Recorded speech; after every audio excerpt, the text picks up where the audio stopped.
Hello mummies, बाळाला पूरक आहार, कॉम्प्लिमेंटरी फूड किंवा सॉलिड फूड सुरू करण्याचा विचार करताय तर त्याआधी हे नक्की ऐका.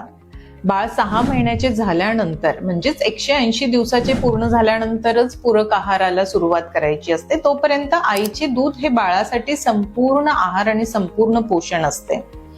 पूरक आहारात डाळीचं पाणी, भाताचं पाणी, भाज्यांचं सूप किंवा फ्रूट ज्युसेस देणे आवर्जून टाळावे, कारण यातून फक्त बाळाला पाणी मिळते, कॅलरीज आणि पोषक घटक मिळत नाही आणि बाळ कुपोषणात जाण्याचे चान्सेस असतात.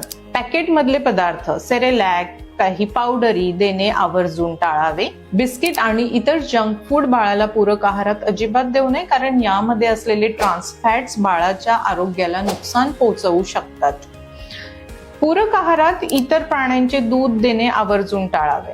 पूरक आहार म्हणजे आईच्या दुधासोबतच बाळाला देण्यात येणारा आहार.